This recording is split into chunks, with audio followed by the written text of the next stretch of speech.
All right. Happy Friday, everybody. We're joined today by my guest, Rohin Parkar of Spintly. Today's topic is wireless mesh and the future of smart buildings. And our tagline is, can a completely wireless system work reliably to make a building smarter? Rohin is the CEO and co-founder of Spintly, which he started as his first entrepreneurial venture in 2018. He started his career in India as a scientist working in the field of RF technology and moved to the US in 2005.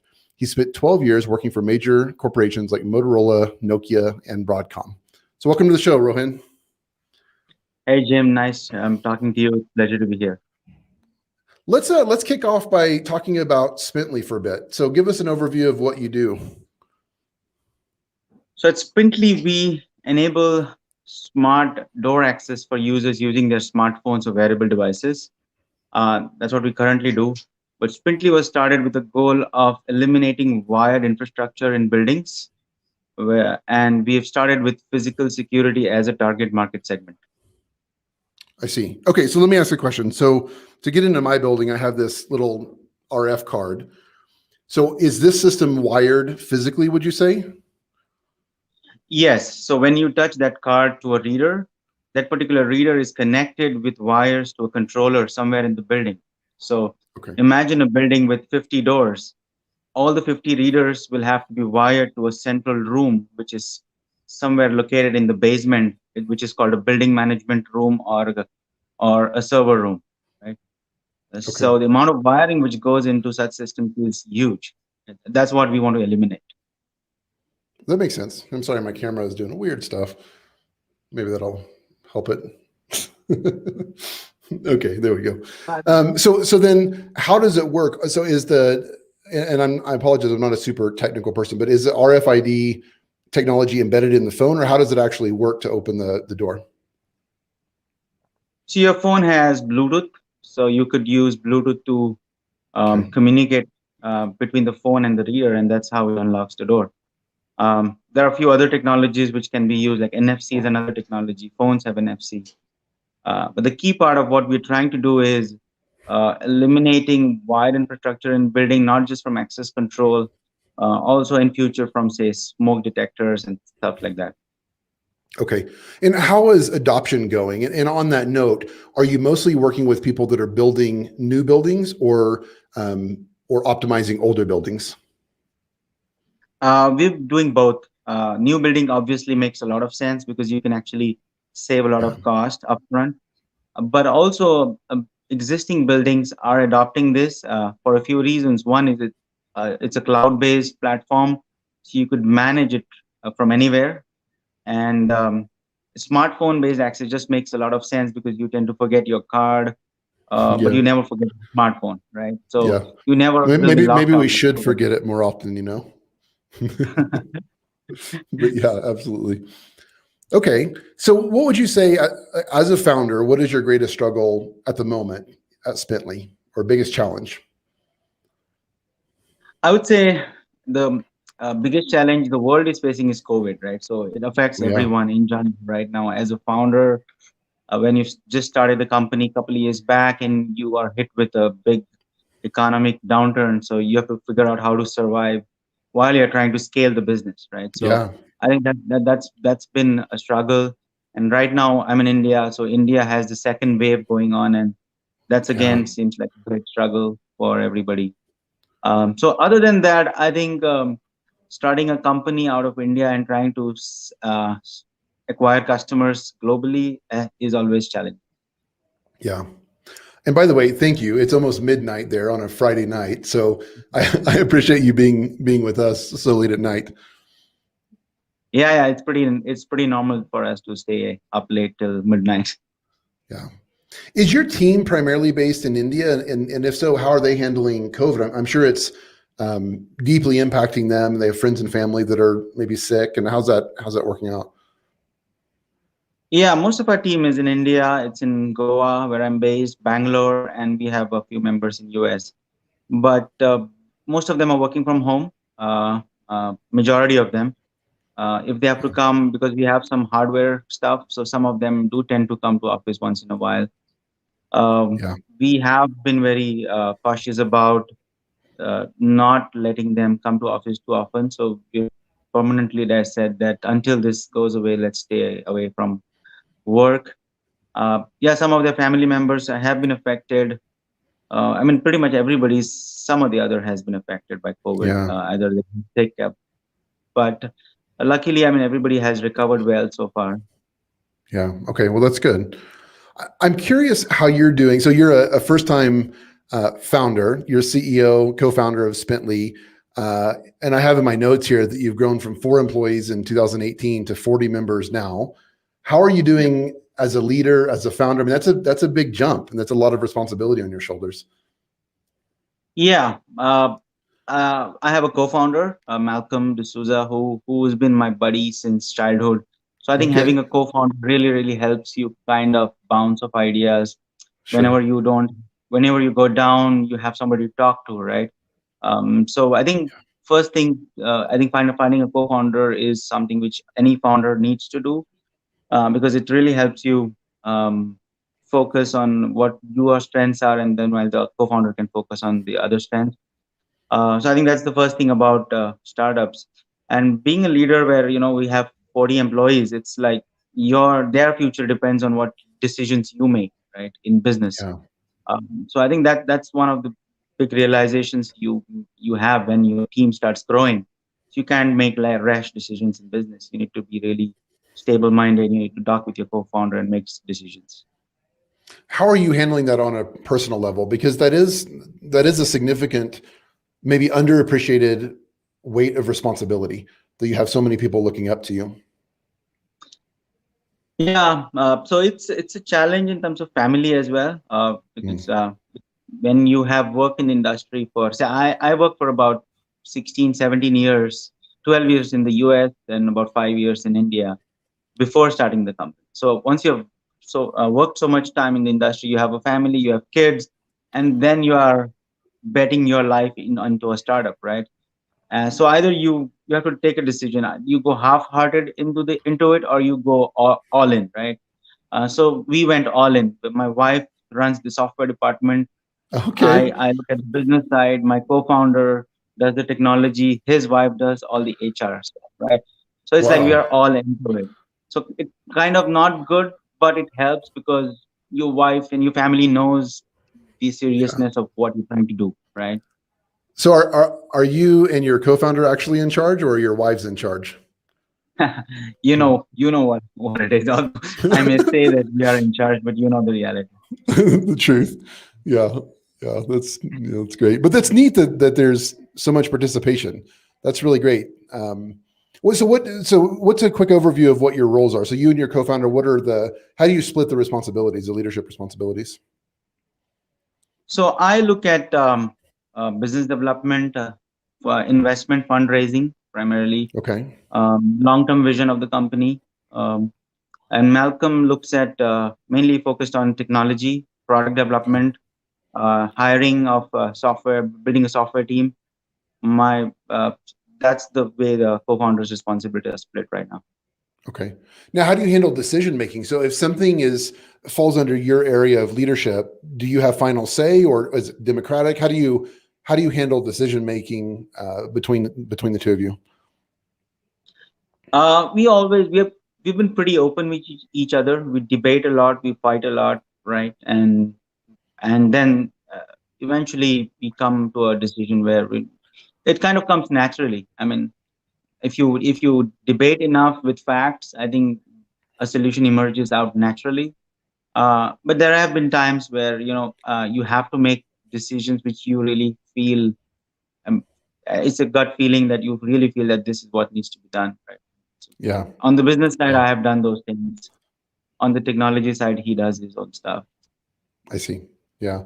One of my previous guests made the comment that he thinks it's a really good thing. It's a really good thing when founders debate and have different points of view, because if they had full alignment all the time, that would effectively be like one person, right? Like, so you need that pushback um, and different perspective. Yeah, I mean, not just founders. I think even the leaders which you hire in the company need to be questioning you, right?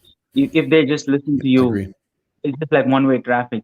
They are not thinking enough, right? So they need to be trained to think and question. others, and that culture needs to be built into the company. Let me ask you about that. That's a great point. And so at our we have a team of roughly 25 and mostly non-US based. And this isn't always true, but what I've experienced with some cultures is there's this maybe fear is a strong word, but maybe an apprehension to confront or to make their voice heard.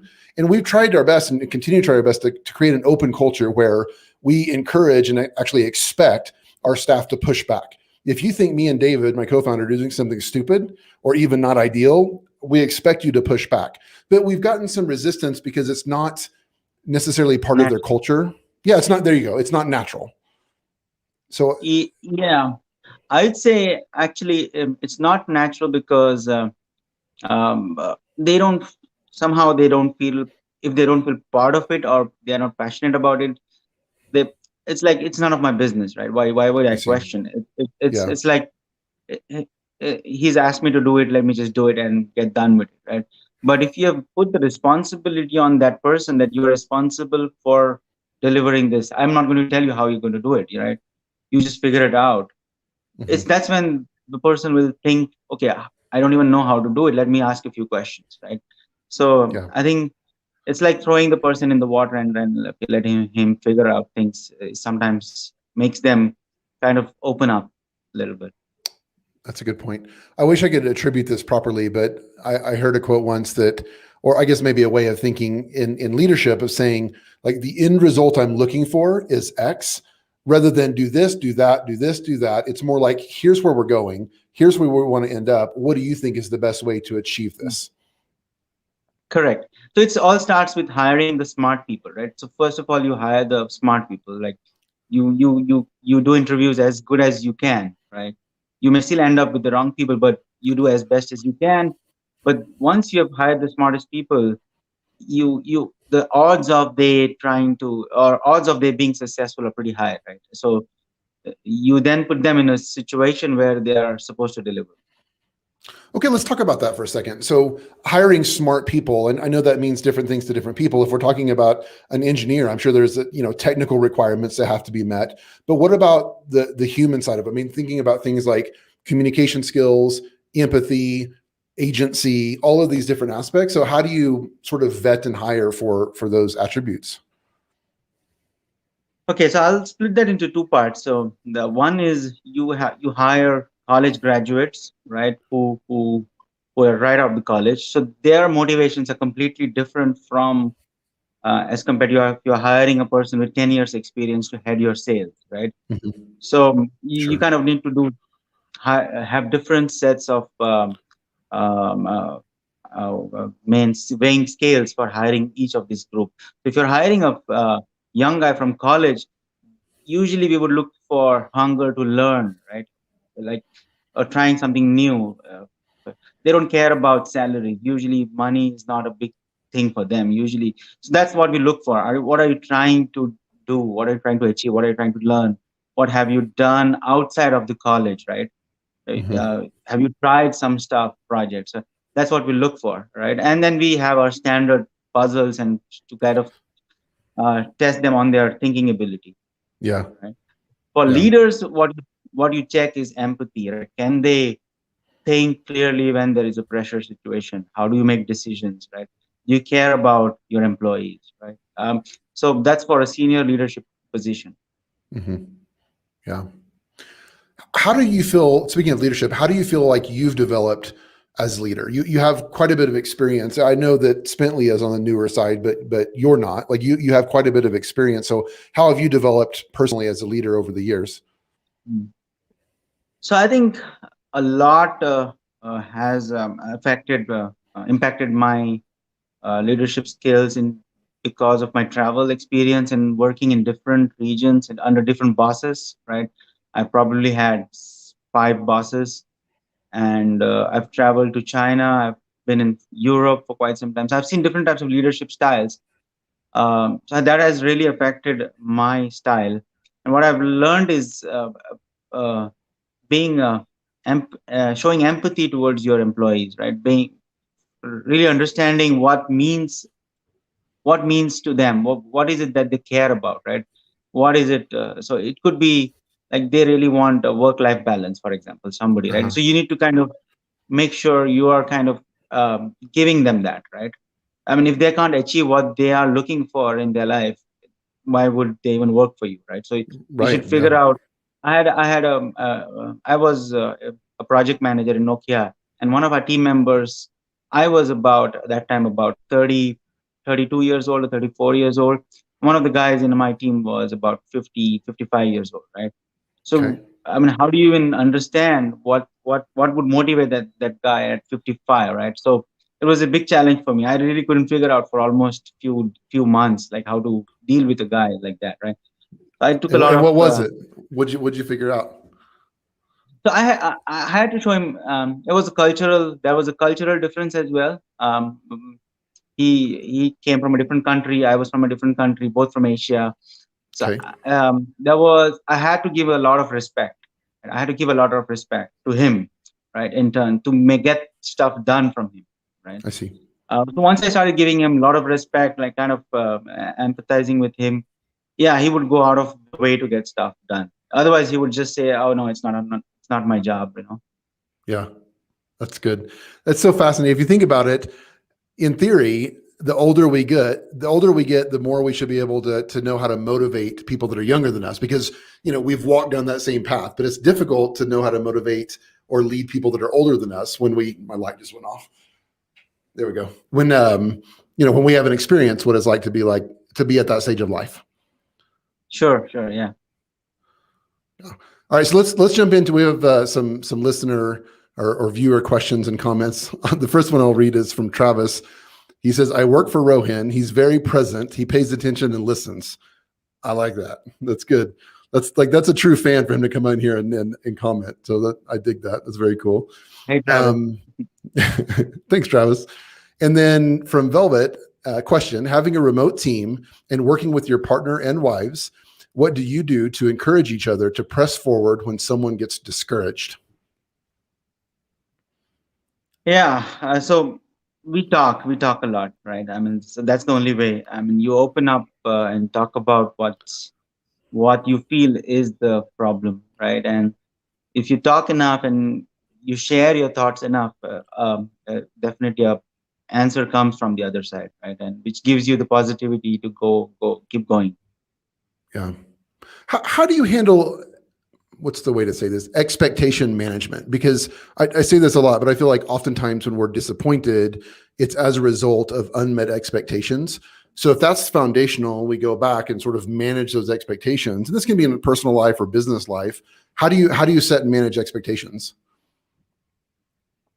So expectations from yourself or from That's fair to clarify. Let's talk about for yourself. How do you manage your own expectations of your own performance?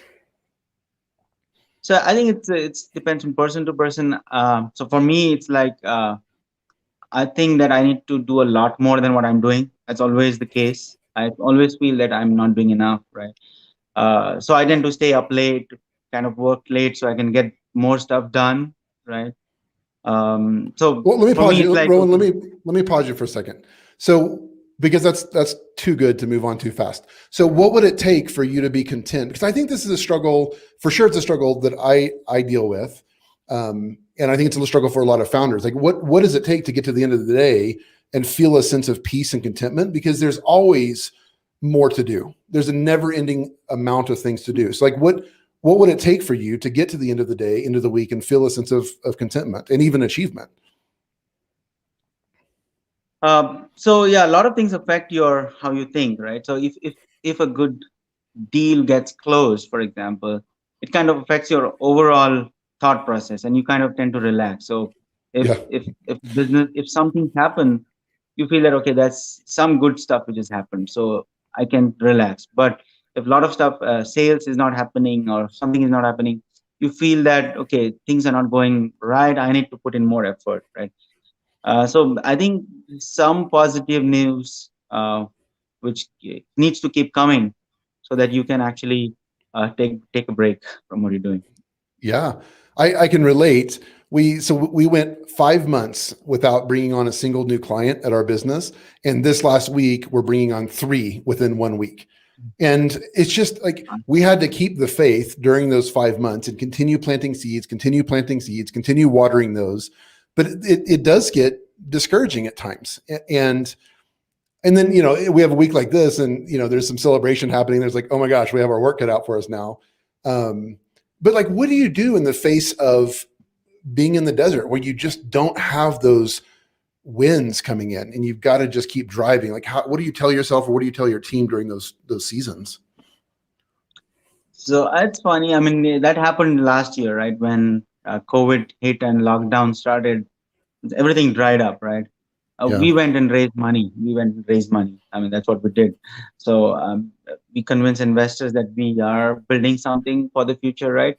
And it was, I mean, as far as our product, our technology is concerned, we have a stable platform. So you kind of start to think inwards that, okay, we are definitely doing something which somebody cares about, right? Or the world Mm-hmm. cares about. You have to be Yeah. self-belief and believe in that.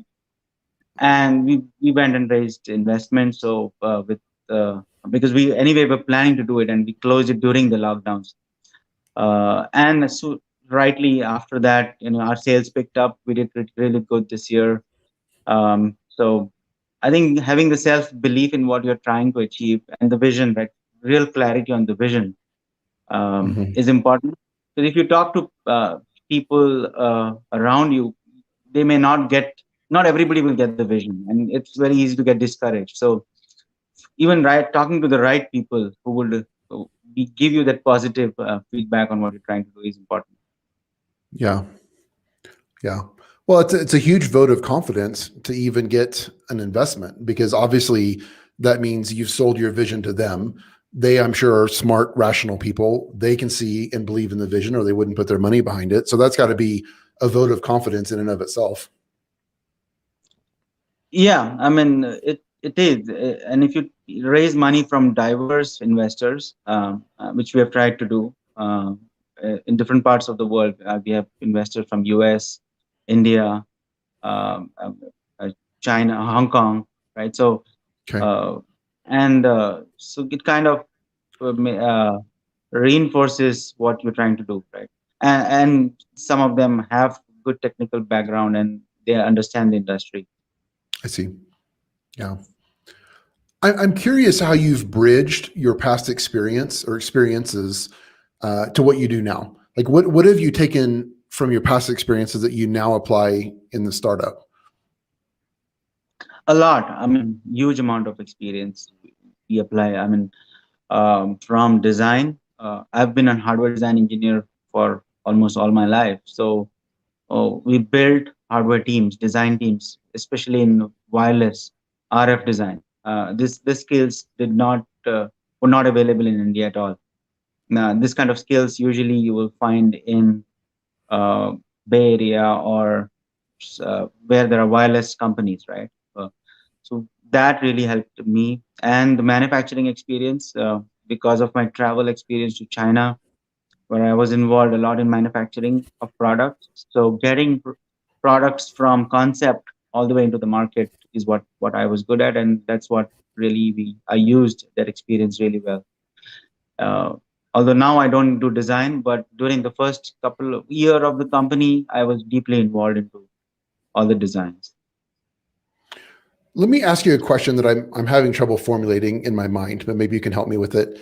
I want to know more about what you've learned in your experience. You've traveled all over and worked with teams and people from all different countries.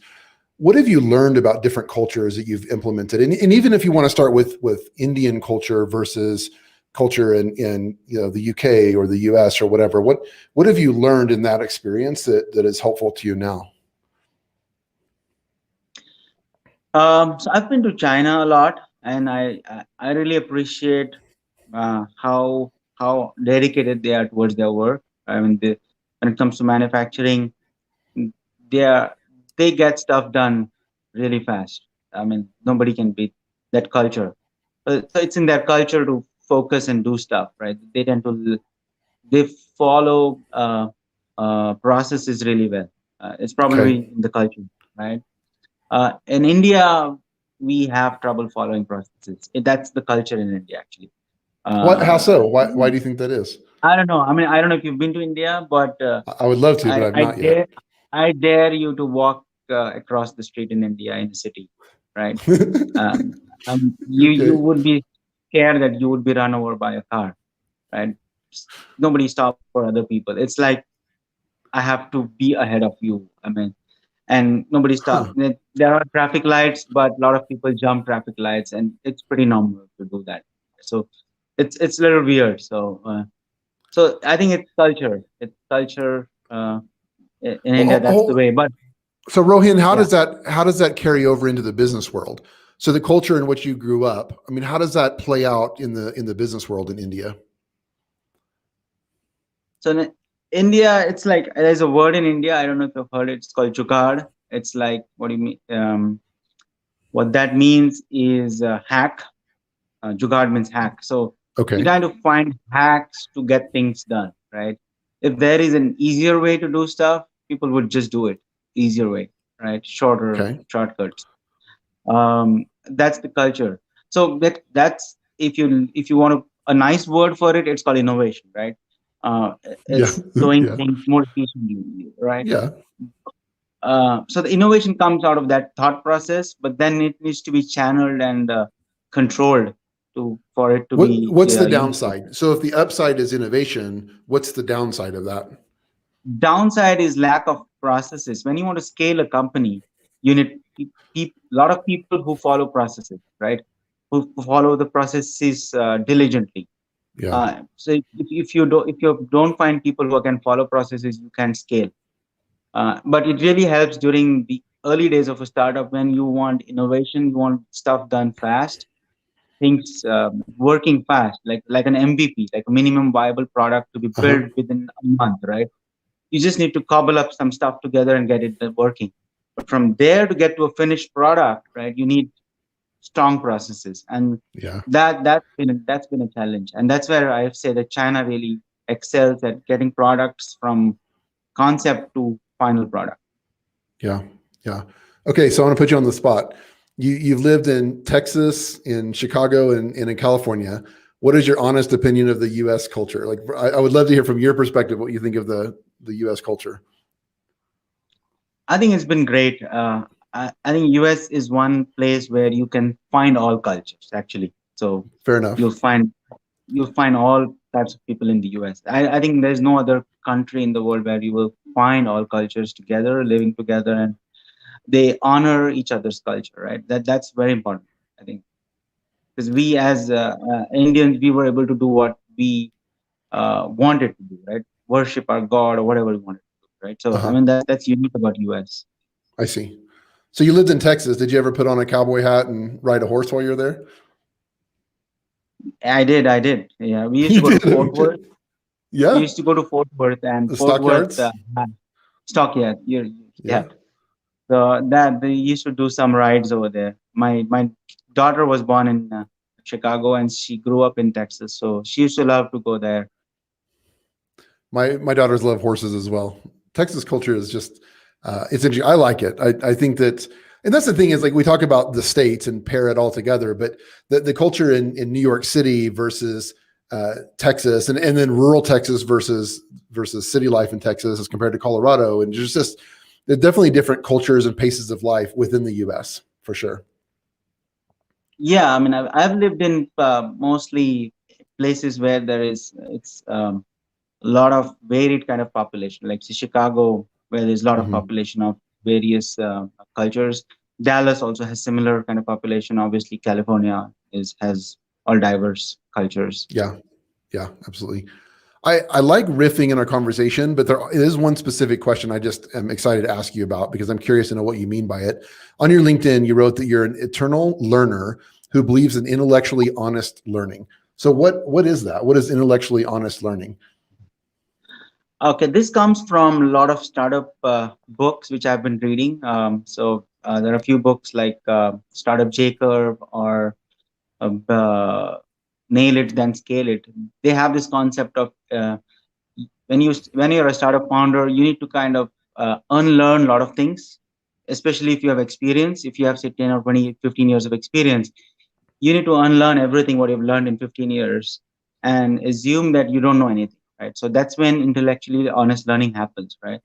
You probably know how to build a product, but you don't know how to build a business. So the first step is to admit that you don't know how to build a business, right? And then Yeah. learn it. Yeah. Yeah. So I mean that's That what.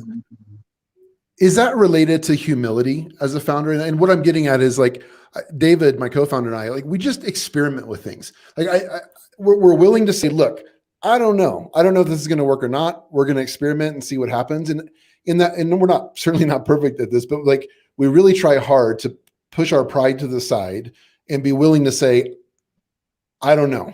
This may or may not work. I don't know. We're just kind of figuring this out as we go. Is that part of it?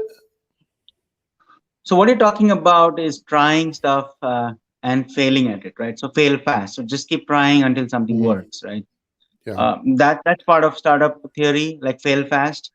But what I'm talking about intellectually honest learning is that people have learned the hard way. Like in Silicon Valley, you'll have founders who have built companies, but they've failed at it. So they have documented it already. Right?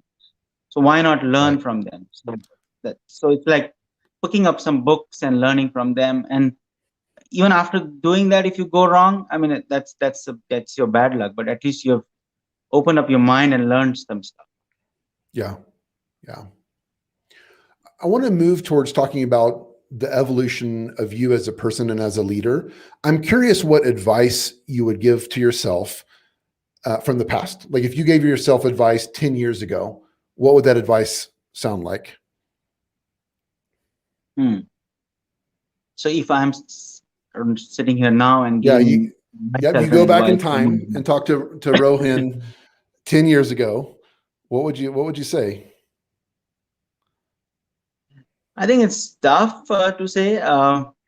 Probably, I would have said that pick up some skills which could have been helpful to me now. Like say public speaking. I would say focus on public speaking. I've kind of tried to learn that skill now since I have to speak to Okay. people, but I think I still feel that I'm not fluent enough. So I could have gone back and say that practice public speaking, speaking in groups of peoples, that kind of thing. I see. Are you nervous to speak publicly? Is it a matter of like you're wanting to improve the way you do that, or is it a matter of like being free of the nerves surrounding that? No, I have as a founder, you have to talk to so many people. You have to talk to Yeah. customers. You have to talk to investors also, right? And funny thing about talking to investors is they're looking for a rock star founder to invest into, right? That's always the case, right? Uh-huh. And either you are a rock star or you have to behave like a rock star. You have to pretend to be one, right? Like have Okay. the grandest vision in the world, and this is what you're going to achieve, right? Yeah. And if you're not a natural at it, you can't do it. It's really tough to fake it, right? Yeah. And so that's something which it comes by practice or confidence, right? By speaking to a crowd or in front of people and opening up, like probably I'm opening up with you now, right? So Yeah. that kind of confidence is you just go into a room, you can't get that confidence. It just comes by Yeah. practice. Is what I. Agreed. Yeah. You just have to have the reps. I remember when I was in 10th or 11th grade, we had an assignment. We were supposed to give a 2-minute presentation. So basically a speech to the class for 2 minutes on some research that we had done or whatever, being aided by our poster board that we put together. So very simple, the equivalent of a modern PowerPoint. I was so terrified to do that I just begged the teacher to give me any other assignment. And he said, fine, you can write a 12-page research paper in lieu of a 2-minute speech. And I was incredibly relieved.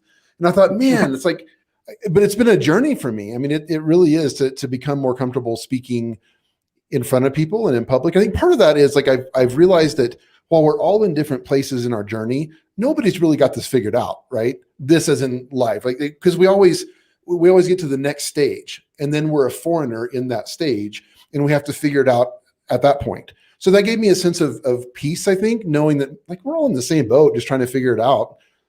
So there's no reason I can't speak about my experiences and things like that. Absolutely. Yeah. So where would you value, or where would you place the value of communication skills Obviously, technical skills in a business like yours are important, but what about communication skills, and especially as it relates to a remote workforce? I think as a leader, you need to communicate well to your employees. You have to you should be able to communicate the vision of the company, because once you've grown beyond 10 or 20 employees, you'll not be able to work with each and every one of them, right? So they have to Yeah, kind of do stuff. So it's very important that you can communicate the vision of the company really well. But if you are not a great communicator when it comes to, say, sales or business development, you need to figure out, first of all, know that what are your weaknesses, right? And then yeah, probably hire people who will cover up for those weaknesses. right. Yeah, that makes a lot of sense. Well, Rohin, it's been a pleasure. I know it's getting even later where you're at, and I really appreciate your time. I want to ask you one final question, and that is, what general advice would you give to founders that are not as far down the path as you are? For any founder who is starting off at this point, I would say uh, have a clear vision of what you're trying to achieve.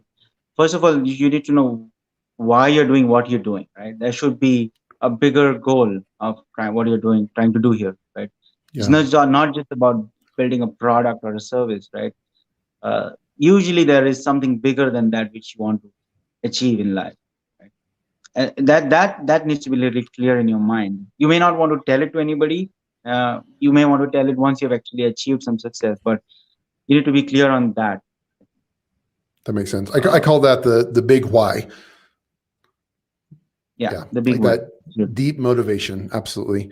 Well, great. I appreciate your time. Where can folks find you if they want to reach out? They can find me on LinkedIn, Rohin Parkar. If you search on LinkedIn, you'll find me, or you can email me at rohin@sprinty.com, and I'll be happy to answer any emails or questions. Perfect. And we'll have those links on the landing page as well, so folks can check that out. So is this weekend going to be restful for you, or do you have any plans? We are in a lockdown, so it is full of rest. I see.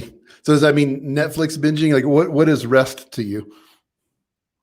Rest is a lot of meetings from home. That's what it is. That doesn't sound very restful. I don't know if I could agree with that, Rohin. Well, My Saturday is um, already filled up with meetings. Hopefully, we can oh, get some time off on Sunday. Let's see. yeah, no kidding. All right. Well, I need to let you get to bed. I appreciate your time and hope you have a really great weekend.